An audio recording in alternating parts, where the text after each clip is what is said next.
উত্তরাঞ্চলের সবথেকে বড় এবং সুন্দর পার্ক স্বপ্নপুরী পার্ক। আমরা চলে গিয়েছিলাম সেদিন স্বপ্নপুরী পার্কে। তো এটা কিন্তু দিনাজপুরে অবস্থিত।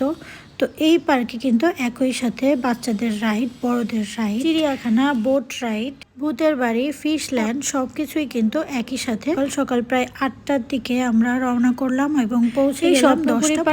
এত বড় এবং এত সুন্দর যে আপনার পুরো শেষ হয়ে যাবে, কিন্তু আপনার প্রত্যেকটা জায়গা কিন্তু দেখে শেষ হবে না।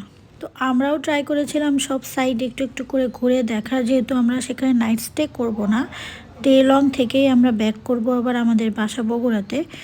আর এই পার্কে প্রবেশের টিকিটের মূল্য কিন্তু 100 টাকা এবং 3 বছরের নিচে বাচ্চাদের জন্য টিকিট কিন্তু সম্পূর্ণ ফ্রি। তো আমরা এই তো একটু ঘুরে ঘুরে দেখছিলাম, এরপর আমরা এখন চলে যাব চিড়িয়াখানাতে। এবং চিড়িয়াখানার প্রবেশ মূল্য ছিল জনপ্রতি 50 টাকা এবং 3 বছরের নিচে বাচ্চাদের জন্য টিকিট সম্পূর্ণই ফ্রি। তো আমার মেয়ের কিন্তু কোনো জায়গাতেই টিকিট লাগেনি। ফার্স্টে ভেবেছিলাম চিড়িয়াখানাতে হয়তো সেরকম কিছু থাকবে না, বাট আমার ধারণা ছিল পুরোটাই ভুল।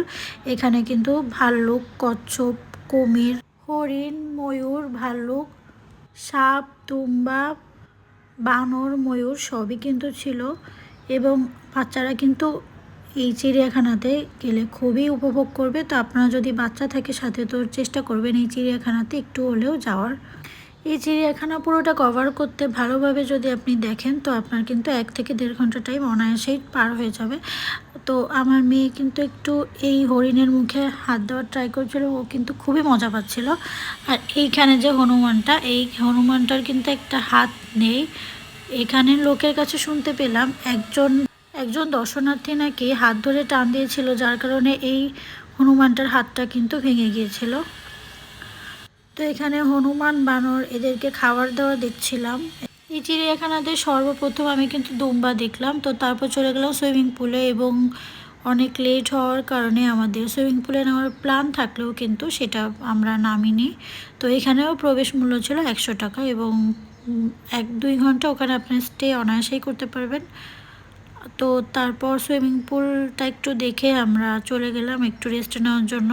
তো তারপর আমরা রাইড সেকশনে চলে গেলাম। এখানে কিন্তু বাচ্চাদের এবং বড়দের রাইড একই সাথে ছিল। তো আমরা 4 জনে কিন্তু রোলার কোস্টারে উঠে গিয়েছিলাম এবং এক একজনের টিকিট মূল্য ছিল 50 টাকা এবং বাচ্চার কোনো টিকিট লাগেনি। তো রোলার কোস্টারটা কিন্তু আমরা খুবই এনজয় করেছিলাম। তো তারপর আমরা 50 টাকার টিকিট কেটে চলে গিয়েছিলাম ভূতের বাড়িতে। তো এটাও কিন্তু বেশ ভালো ছিল, আর্টিফিশিয়াল হলেও কিন্তু বেশ ভালোই লাগছিল।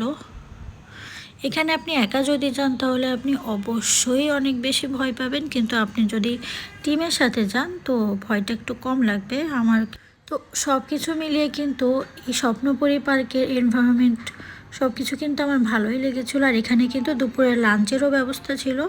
আপনারা চাইলে ওখানের হোটেলগুলোতে খাবার খেতে পারেন এবং খাবারের মূল্য কিন্তু একদমই রিজনেবল ছিল। So thanks for watching.